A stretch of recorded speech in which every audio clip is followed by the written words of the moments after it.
La historia del Paraguay es la historia de la lucha permanente del pueblo por su emancipación, por conseguir una vida mejor para todos y para todas.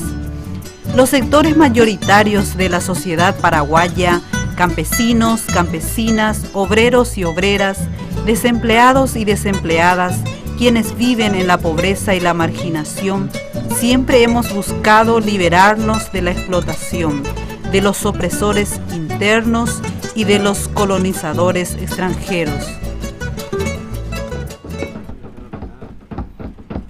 La construcción de nuestra identidad paraguaya se basó en la lucha encarnizada contra la imposición de la cultura colonialista.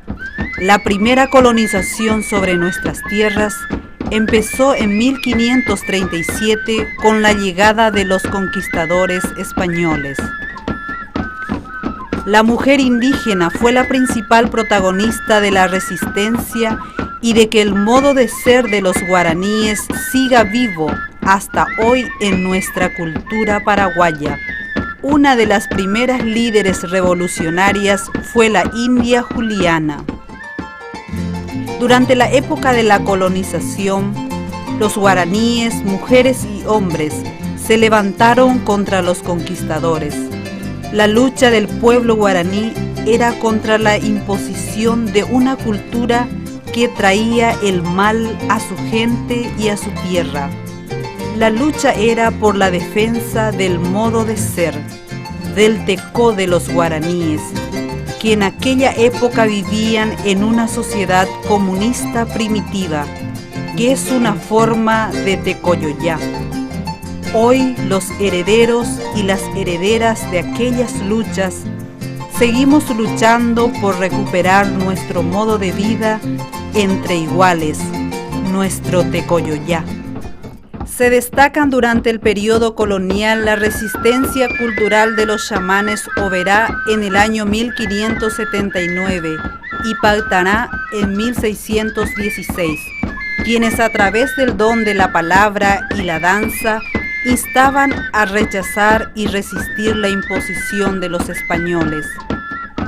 Más adelante, en el año 1735, los negros del pueblo de Tabapú y los campesinos de Pirayú se levantan contra los españoles en la revolución de los comuneros.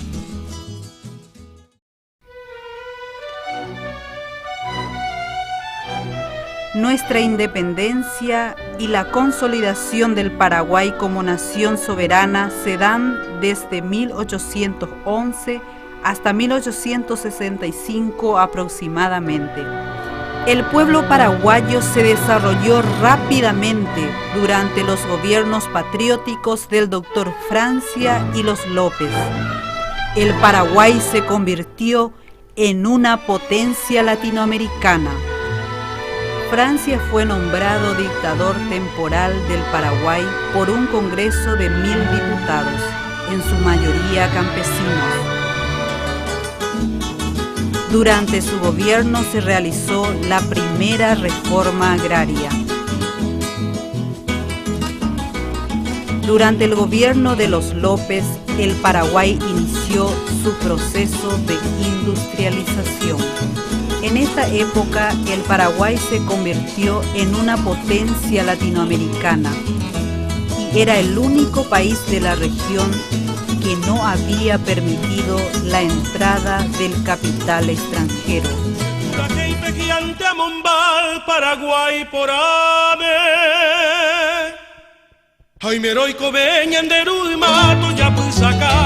Sin embargo, Paraguay fue devastado en la guerra de la Triple Alianza. El pueblo paraguayo fue a la guerra para defender su tierra y porque sentía que el proceso de desarrollo nacional soberano le pertenecía. La guerra fue aprovechada por los bancos ingleses para penetrar las fronteras de nuestra nación a través de las empresas argentinas. También empieza la penetración norteamericana por medio del Brasil. Se inicia así el periodo de recolonización del Paraguay. Una vez acabada la guerra y con un ejército de ocupación, se inicia la recomposición del país en coincidencia con intereses extranjeros. Se crean los dos partidos tradicionales del Paraguay: el liberal, que responde a la Argentina, y el colorado, que responde a Brasil.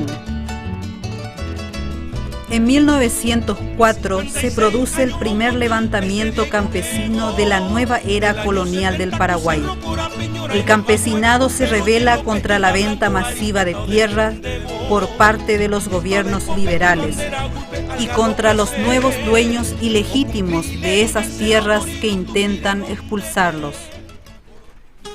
Entre el año 1900 y 1936, a partir de la implantación del nuevo modelo capitalista y la destrucción del modelo nacional y soberano, los obreros de las industrias empiezan a organizarse y a levantarse contra la nueva colonización.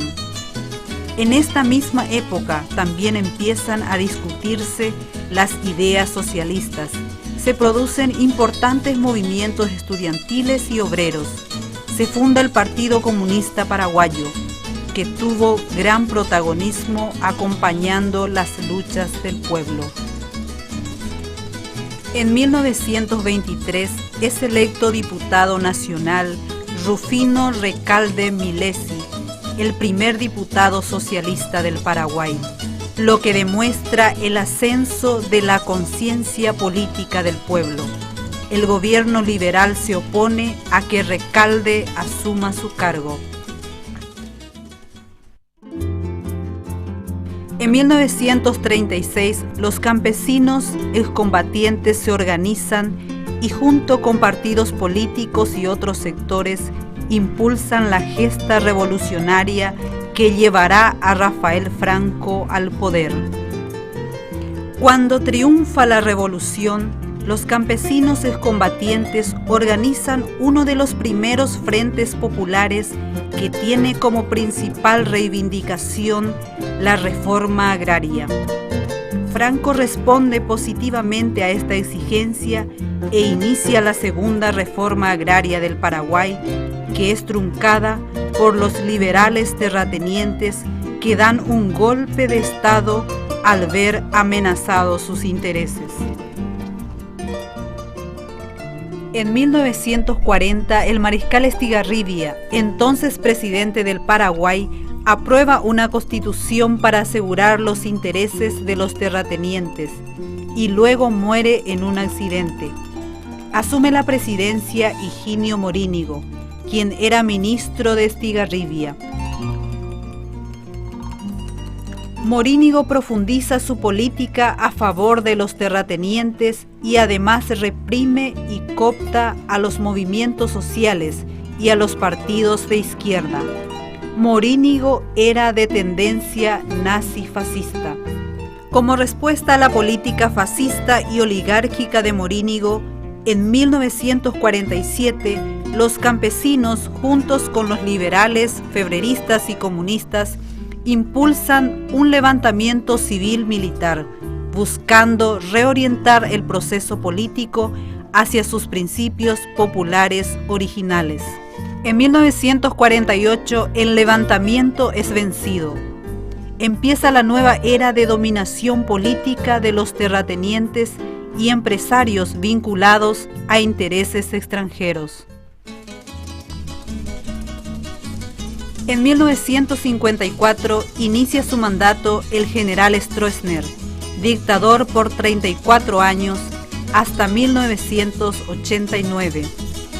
En 1958, los obreros se levantan contra la opresión económica y contra la dictadura política militar en una huelga general. Los estudiantes se movilizan en mayo de 1959. En el año 59 se crea el Frente Unido de Liberación Nacional, que entendiendo el sentir del pueblo, lanza la consigna: levantamiento generalizado contra el régimen. El pueblo toma esta bandera de lucha y el campesinado agrega la consigna de la reforma agraria. Inicia un proceso de ascenso de la lucha popular que termina con la represión y desarticulación del FULNA. En 1970 inicia nuevamente la organización del pueblo en las ligas agrarias cristianas, que aglutinaron a campesinos, intelectuales, religiosos y diversos sectores populares. Las ligas agrarias cristianas fueron un movimiento popular de resistencia a la dictadura y al mismo tiempo un proyecto alternativo de sociedad desde los sectores oprimidos. Las ligas agrarias cristianas fueron reprimidas brutalmente en la llamada Pascua Dolorosa en el año 1976. Durante la década del 80 se rearticula el movimiento estudiantil y la lucha contra la dictadura se da en forma dispersa en el campo y la ciudad. En 1989 la clase dominante se da cuenta que la sociedad está preparada para la insurrección y se adelanta con un golpe militar, protagonizado por el consuegro y socio comercial del dictador, quien asume como presidente.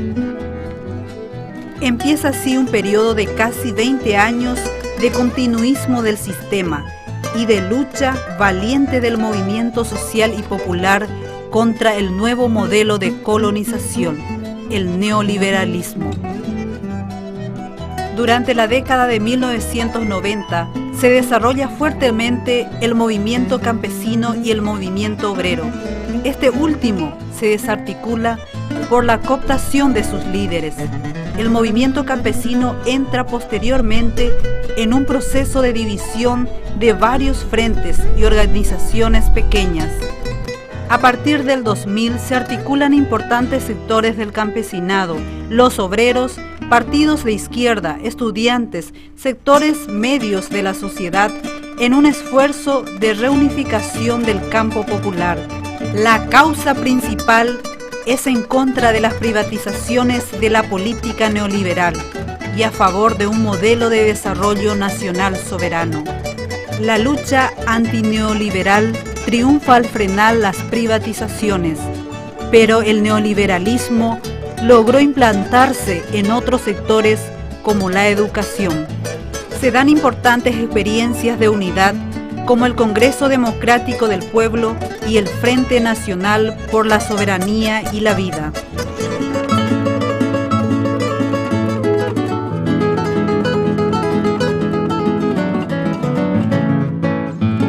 Como una expresión más de estas luchas históricas de los indígenas, de los comuneros, de los jóvenes próceres de la independencia, la lucha del pueblo campesino o de los obreros, de los estudiantes, de las mujeres, de los pobres y los marginados de esta sociedad durante más de 500 años de historia, nace el Partido Popular Tecoyollá, como herramienta política para construir el poder popular y llegar a tener un gobierno que responda genuinamente a nuestros intereses. Gracias al sacrificio de compañeros